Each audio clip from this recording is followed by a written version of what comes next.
it's been trending for a while, at least in MMA, where it's the striker wrestler prototype, right? Where essentially you're just striking the whole time. Yeah. And you're using your wrestling just to negate the ground.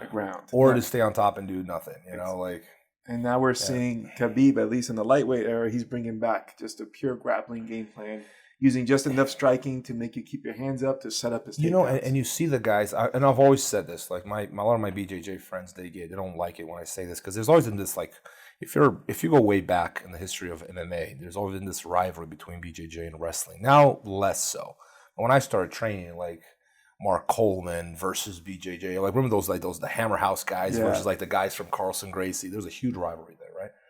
And I'm more of like, I'm not one to pick teams. I'm more one to go like, what is actually happening? Right? What is happening here? And I think that wrestling is such a solid foundation for fighting. Not only, there's a number of factors that go into play. I think I've mentioned this in previous podcasts, but one of them is the fact that there's a selection process that goes on in middle school and high school in the United States, and then in college.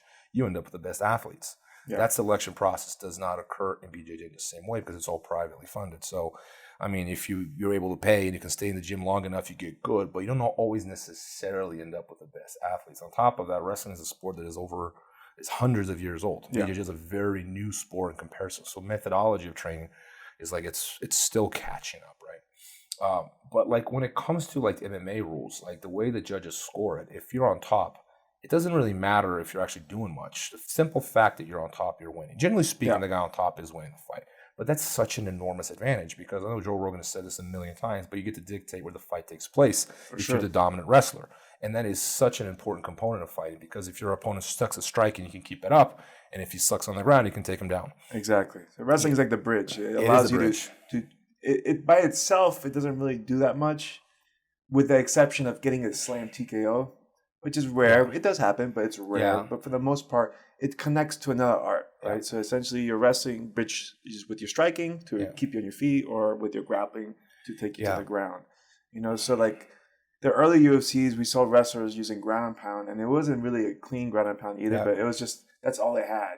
But now, like you're saying, we got Khabib, who's got the wrestling, and he's got the groundwork. Yeah. So he's got two solid game plans and just enough striking to keep himself safe on the feet, get him to the ground, And I think the current rules for MMA, at least in the U.S., favor what you were talking about, which is the takedown back attack style, right? Kind of like in the ADCC, how like we talked about that where whenever they turtle, it's no points, so you're gonna find people turtling a lot, and you have a lot of back attacks as a consequence. Yeah, and the UFC is kind of similar in the sense that there's no.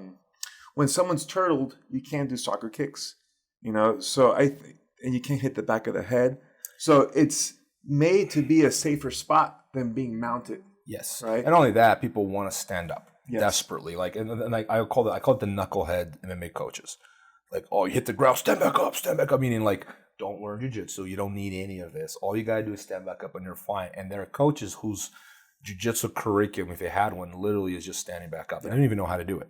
Like, I remember when I was training MMA, when they try to stand back up, I'm like, oh, thank you. Yeah. Because that's when they're giving me the back. Yeah. Like Damian Maia made a career out of this. Like, if you look at the guys that Damian actually played guard with them, they did better than the guys who were trying to stand back up because those guys were getting their backs taken. Because, like, if you know how to take the back and your opponent does not know how to stand back up, which most of them don't, they give the back a lot. So for a grappler, it's like, oh, thank you so much. I think that's one reason why Khabib excels because he does that. He catches people on the fence on the back because they're trying to stand back up and they don't know. I'm hesitant to say don't know how to do it, but like they're not doing it as efficiently as they could, is what I'm saying. There's a better way of standing back up without exposing the back. And that's where a lot of these guys, because they have that sort of mentality where they go stand back up at any cost, almost like panicking stand back up.